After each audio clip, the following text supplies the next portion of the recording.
Olá, seja bem-vinda a mais uma live promovida pelo FEME Laboratório da Mulher, a primeira do ano. Hoje trouxemos uma doutora, que é uma doutora muito especial para nós, para falar sobre um tema muito importante, que é o Janeiro Verde, que é a campanha de prevenção do câncer de colo uterino. Então, essa doutora especial, ela é especialista em ginecologia e obstetrícia da TEGO, especialista em ginecologia e obstetrícia pela TEGO desde 2004, especialista em colposcopia e patologia do trato genital inferior, e ela é coordenadora do setor de colposcopia do FEME Laboratório da Mulher. Ela é a doutora Simone Gelman. Obrigada pela sua presença e seja bem-vinda, doutora. Oi, Natália, tudo bem? Boa tarde a todos.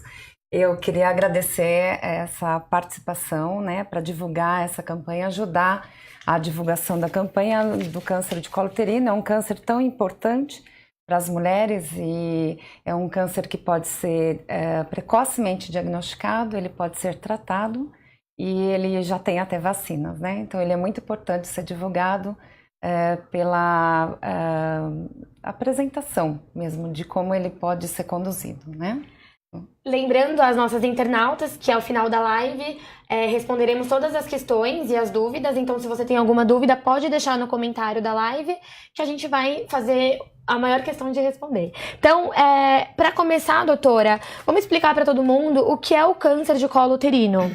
O câncer de colo uterino, ele é bem relacionado a um vírus que se chama vírus HPV, o papilomavírus humano, É um vírus que não é tão moderno assim, é um vírus que ele existe há mais de 100 milhões de anos, Mas no decorrer do ano ele veio sofrendo mutações, Ele foi criando subtipos dele mesmo, Subtipos diferentes, mas cada um mais resistente aos anticorpos que aqueles organismos já tinham produzido, Então ele é um vírus muito importante. Em 1983, o cientista Hausen conseguiu provar que em 98% dos casos de câncer de colo uterino, a doença era muito incidente ainda, Ele conseguiu demonstrar a presença desse vírus em 1983. Inclusive em 2008 ele ganhou o Prêmio Nobel, Então é um câncer mundialmente conhecido. Esse vírus ele se divide em mais de 100 subtipos de HPV, mas por sorte 40 só subtipos é o que afetam o trato genital, Desses 40 tipos a gente divide também em dois grandes grupos, o que tem baixo risco para desenvolver o câncer de colo uterino e o que tem alto risco para desenvolver o câncer de colo uterino.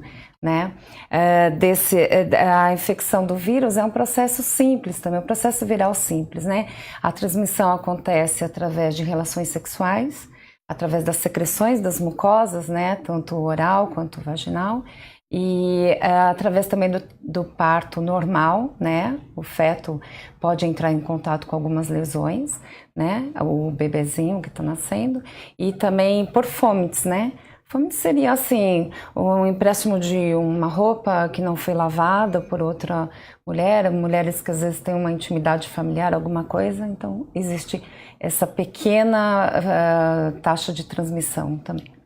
E como o câncer de colo uterino se desenvolve, doutora? Então, ele se desenvolve porque ele tem mecanismos internos que ele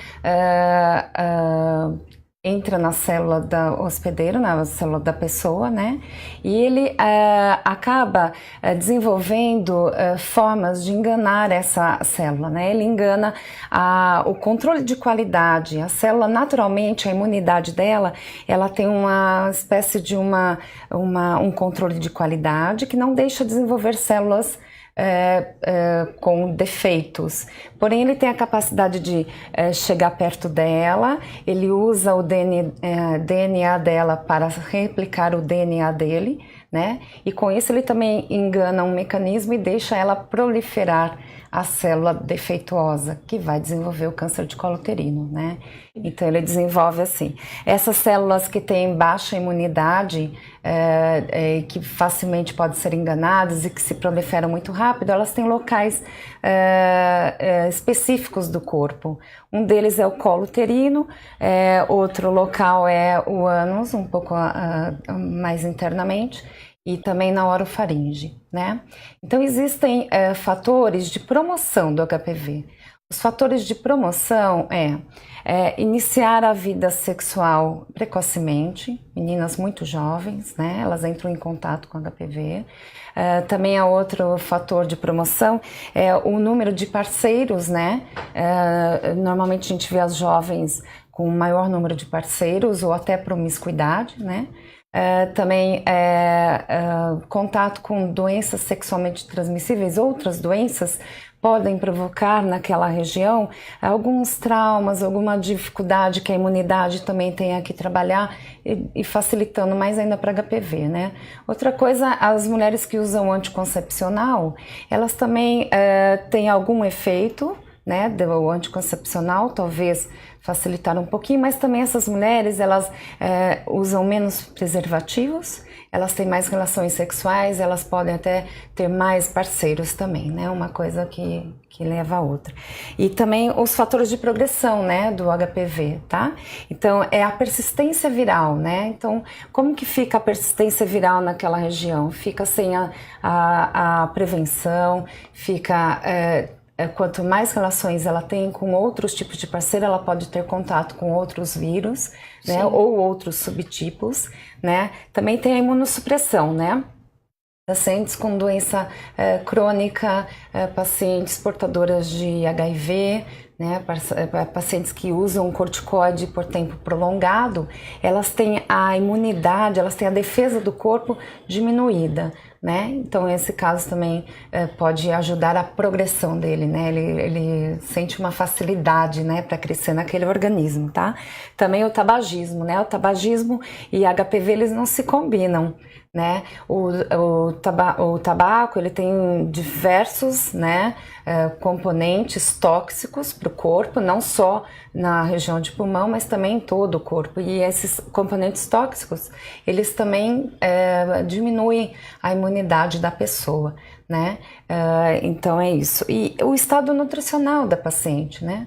Os pacientes normalmente que têm déficit de ingestão de frutas e alguns sais minerais, vitaminas E, vitaminas do complexo B, selênio, zinco, elas podem ter dificuldade. As células da imunidade não trabalham tão bem quanto deveriam, né? Pessoas estressadas também diminuem um pouquinho a imunidade, porque elas estão num processo de não se alimenta bem, correria, preocupação, tudo isso faz com que aquele organismo seja um pouco gasto pelo desgaste próprio do estresse e o que a gente vê em consultório são pacientes com um ambiente emocional estressante que pode diminuir e dificultar o tratamento também, né? Interessante. E quais são os dados de câncer de colo uterino no Brasil? Segundo o INCA, né, que é o Instituto Nacional de Câncer, o câncer de colo uterino ele é o terceiro, né? O primeiro é o de mama, o segundo de colo retal, né? Então ele é o terceiro, ele é muito importante porque são em torno de 16 mil casos novos por ano. Nossa. Tá? Ele tem uma incidência grande, principalmente entre os jovens, né? Mulheres entre 20 e 29 anos, com pico aos 25 anos, onde provavelmente elas começam a desenvolver as lesões precursoras, né, que vão levar ao câncer. Por sorte, ele tem um desenvolvimento relativamente lento, né, em algumas mulheres, né, chega a mais de 10 anos para desenvolver, mas em outras que têm imunidade baixa, pode ser um pouco mais rápido, né, não existe uma regra, né, na medicina a gente não tem regras, a gente tem cada caso, cada mulher, né, que a gente tem que cuidar, tá? E também no mundo ele se desenvolve também em países subdesenvolvidos ou em desenvolvimento, porque isso está muito bem relacionado aos programas de saúde, que são deficientes, né, e também a falta de educação sexual nas escolas, né, ensinar um jovem como é que se deve se prevenir, né? Em países desenvolvidos, esse câncer eventualmente ele já é muito baixo ou quase erradicado, né? Dessas 16 mil pessoas que são infectadas, mulheres que são infectadas aqui no Brasil, quantas chegam a falecer por conta do câncer? As que desenvolvem, né, o câncer pode chegar até 5 mil casos por ano, né? Um dado estatístico grave, né? Sim. E triste, né? Perder 5 mil mulheres por um exame, por um câncer que poderia ter sido detectado e tratado, né? Sim. Então, mas existe. E quais são os sintomas que esse câncer promove na mulher? Sim, os sintomas, ele é uma doença silenciosa, né? Esse que é o grande problema, é uma doença silenciosa. Quando a mulher começa a ter alguns sintomas, é porque provavelmente ela já tem alguma lesão precursora, né? Ou já tem alguma lesão invasora, né? Na verdade, os sintomas que ela pode começar a observar seriam sangramentos irregulares, né? Sangramentos fora do período de menstruação, intermitente, aquele sangramentinho pequeno que vai e volta, ela não entende muito bem, né? Mas são sangramentos irregulares. Também a permanência de corrimentos vaginais, a queixa de corrimento, mesmo após ter conversado com o médico ginecologista, ele ter passado cremes vaginais e aquela queixa permanece, vale a pena pesquisar também, e também ou algum caso de dor ou desconforto pélvico. Essa dor, esse desconforto, ele pode ser natural, né, enquanto ela está em repouso ou após a relação sexual, tá? Então, vale a pena, quando ela tem esses 3 sintomas, ela procurar sempre, se já fez os exames, repetir, né? E então, qual é a prevenção e quais exames são necessários para o diagnóstico do câncer de colo uterino? Então, ou até mesmo do HPV, né? Na verdade, o grande, digamos, rastreamento que a gente tem que fazer, né, é da prevenção, é prevenir. Como a gente previne? A gente previne ensinando, divulgando, né? A gente previne rastreando as mulheres, fazendo um exame de prevenção, o Papa Nicolau ou colpocitologia oncótica, como é o nome dele, né? Específico. A gente também faz o tratamento das lesões precursoras e a vacinação. Então são 4 coisas muito simples: ensinar e se proteger, cuidar, né, do que ainda está para ser diagnosticado, cuidar do que já foi diagnosticado e também vacinar, né? E então, se a mulher ela pega um diagnóstico principal depois da colpocitologia oncótica, o que ela tem que fazer, né? Os exames também que a gente começa o primeiro passo que a mulher tem que fazer é fazer o exame de colpocitologia oncótica, né? É o popularmente conhecido como Papa Nicolau, apenas um nome, né? Não é nenhum papa, mas é uma técnica, né? De um médico que desenvolveu a técnica. É um exame simples, barato. Ele poderia ter mais divulgação em todos os cantos, tanto do Brasil quanto dos outros países, né? Mas isso a gente depende de programas de saúde, tá? Mas é o Papa Nicolau. Primeiro passo, as mulheres deveriam fazer, o Ministério da Saúde, ele orienta a fazer 2 anos após a primeira relação sexual, tá? Porque o contágio pode ser em 80% da população do HPV. Então, uma menina muito jovem que ela entra em contato, ela provavelmente pode ter uma alteração de citologia. Então, o Ministério da Saúde, ele não quer que nós façamos, né, digamos, super tratamentos ou tratamento excessivo em mulheres muito jovens, né? Então, quando ela tem relação, depois de 2 anos, ela passa a colher o exame de Papa Nicolau todo ano, tá? Se vier resultados negativos, ela pode passar a fazer a cada 2 ou 3 anos, tá? E se vier positivo, ela é encaminhada para o serviço que faz o exame de colposcopia, né? O exame de colposcopia nada mais é que um exame que utiliza um aparelho, que ele tem um conjunto de lentes e luzes. O médico utiliza 2 reagentes líquidos. Esse exame de colposcopia, ele pode ver com detalhe as áreas suspeitas de lesões precursoras ou até de lesões invasivas, e esse exame ele também direciona o local de fazer a biópsia, né? Com o fragmento de biópsia é feito o exame de anatomopatológico, e esse exame de anatomopatológico ele é conclusivo do diagnóstico, tá? Também tem os outros exames de bioquímica que a gente pode fazer, a paciente pode fazer o rastreamento ou até um acompanhamento depois, tá? Tem um exame que se chama captura híbrida de HPV. É um exame que é passado a uma escovinha específica no colo do útero da mulher. Essa escovinha ela vai para um aparelho, a leitura em aparelho, né? E ele detecta a quantidade de vírus divididos em grupos. O grupo de alto risco ou o grupo de baixo risco, ok? Essa é a captura híbrida. Ele serve para fazer acompanhamentos pós-cirúrgicos ou até rastrear, ajudar a rastrear junto com a citologia, né? Depois nós temos o outro exame que se chama genotipagem. Esse exame utiliza uma técnica que é de cadeia de reação de polimerase. O que é isso? Também passa-se uma escovinha específica na mulher, essa escovinha entra num aparelho, a leitura é em aparelho, mas esse aparelho ele vai mostrar a presença ou não de tipos ou subtipos do vírus, né? Então lembra que eu falei que 40 tipos podem infectar, né, a paciente, então ali ele vai demonstrar os tipos mais graves, se estão presentes ou não, aqueles que a gente sabe já que eles são mais agressivos, né? Entendi. Então é o de genotipagem. Também tem um outro exame um pouco mais específico, esse no caso fica um pouco mais reservado para as pacientes que já têm um diagnóstico de lesão de alto grau, lesão que já está sendo cuidada, né? Os médicos pediriam só mais nessa fase do tratamento ou de acompanhamento, que na verdade é a detecção de oncoproteínas E6 e E7.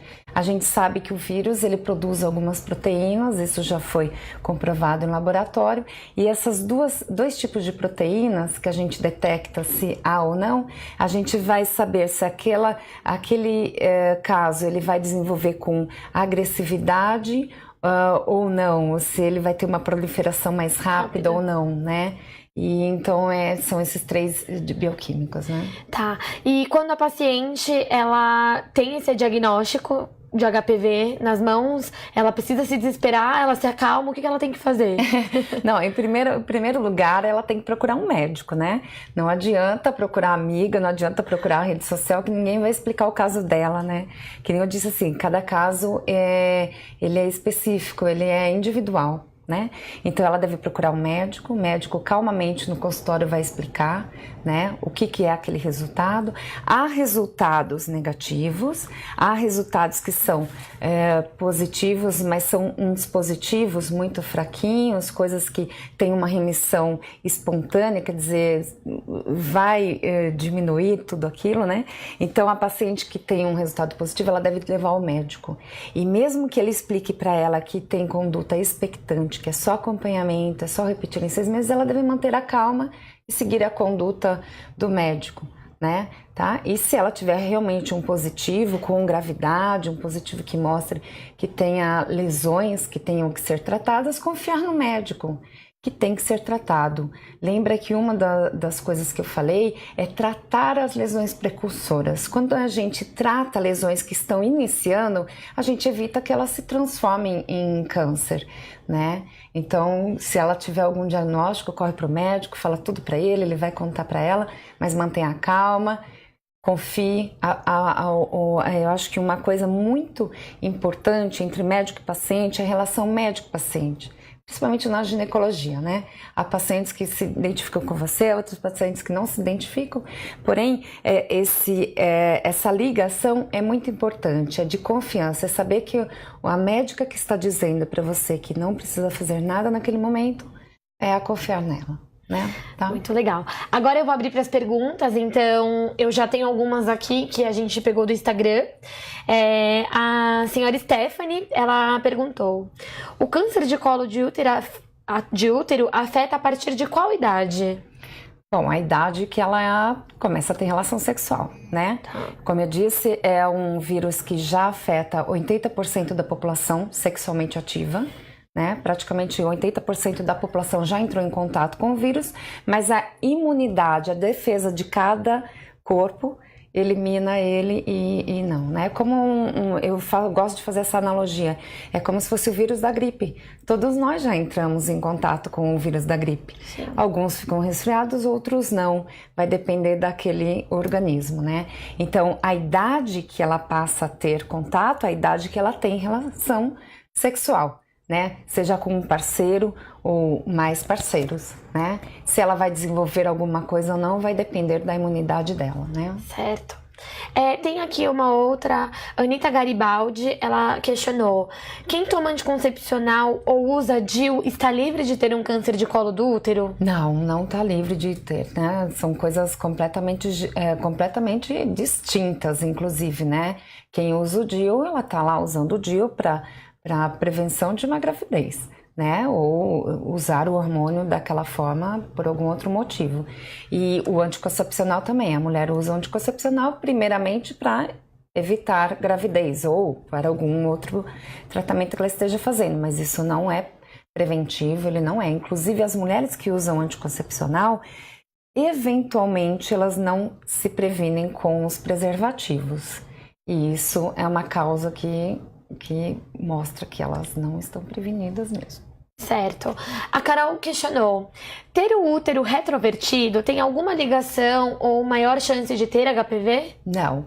O útero retrovertido simplesmente é só uma disposição, um jeitinho anatômico dele, tá? A maioria, ele tem uma curvatura para frente e algumas mulheres são curvatura para trás. Nada mais que uma alteração de anatomia, mas não de prevenção e nem de propensão a ser um caso com mais chance. Legal. A Rafaela também questionou: o Papa Nicolau é o único exame que detecta o câncer de colo do útero? Com quantos anos a mulher deve fazer? E a vacina contra o HPV? Podemos falar um pouco mais sobre a importância real dessa vacina? Sim. Olha, então vamos em partes nessa pergunta, né? Ela fala sobre a idade novamente, né? Sim, com quantos anos a mulher deve fazer e se o Papa Nicolau é o único exame que detecta o câncer. Então eu já tinha explicado que assim, ó, o Ministério da Saúde orienta que a primeira coleta de Papa Nicolau ou de copocitologia oncótica seja 2 anos após a primeira relação sexual.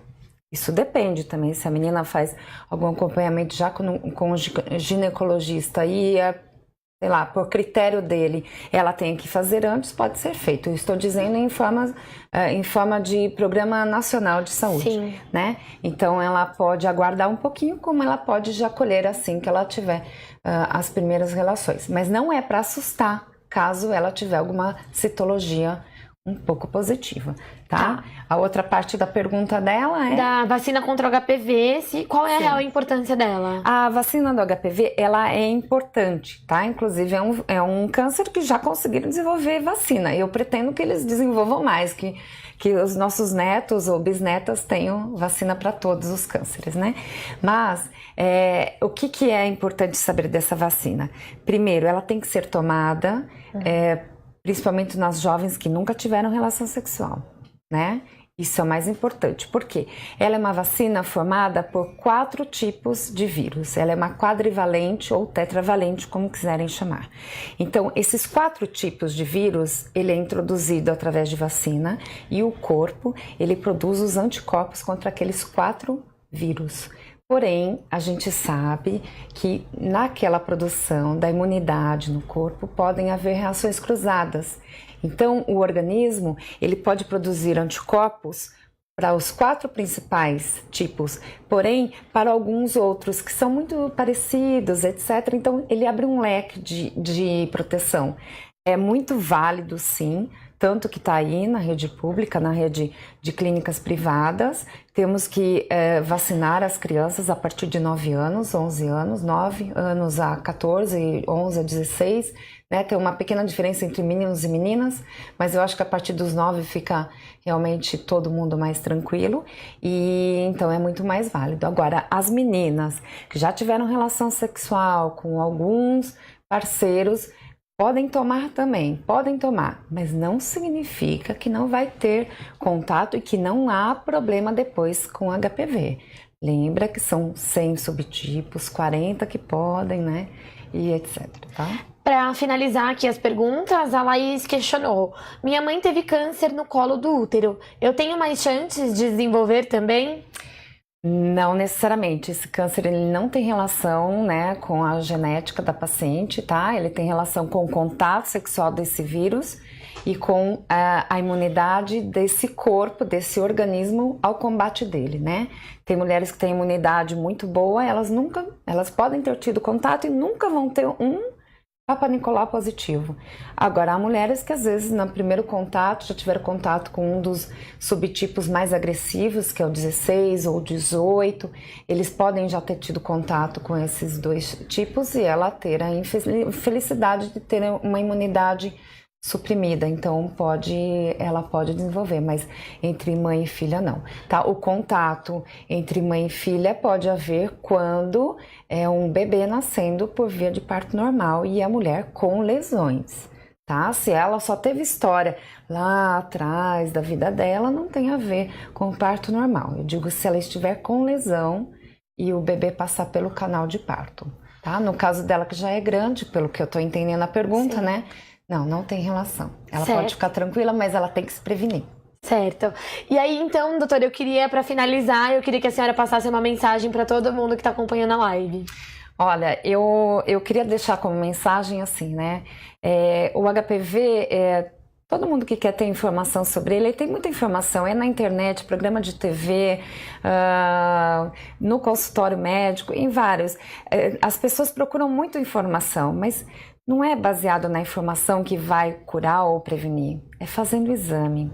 Então, assim, a gente está aqui para divulgar, temos campanha, várias pessoas sabem divulgar, colocam informações, vários programas, mas quanto mais mulheres tomarem a atitude de fazer os seus exames preventivos e quanto mais amigas ou mulheres da família ela conseguir convencer de ir fazer o exame, é muito melhor para todas. É assim que a gente divulga, é assim que a gente ensina. Ensina uma filha, uma sobrinha, né, a fazer os exames e não mandando ler, mandando assistir. Então a mensagem é aqui, eu tô aqui, dei algumas explicações, espero que tenha sido válido, né, para algumas mulheres, mas que elas vão fazer, né, que não é para ficar só lendo ou assistindo, tá? E que eu desejo que a campanha seja cada vez mais intensa, né? Espero que a vacina ela evolua, assim como todos os estudos que até agora a gente contou, né? Foram décadas de estudo. Eu espero que a vacina também evolua para que lá na frente esse câncer ele não esteja aqui tão em terceiro lugar para mim falar, né? Que ele esteja lá atrás e seja muito mais raro, tá bom? Certo, muito obrigada, doutora, pela sua participação. Obrigada a você. Foi um prazer, Natália. Eu espero que você retorne mais vezes aqui. Vai ser muito legal. Okay. E gostaria de agradecer você que participou conosco, enviou suas perguntas, e eu espero que você participe de todas as outras lives que faremos ao decorrer desse ano. Obrigada e até breve.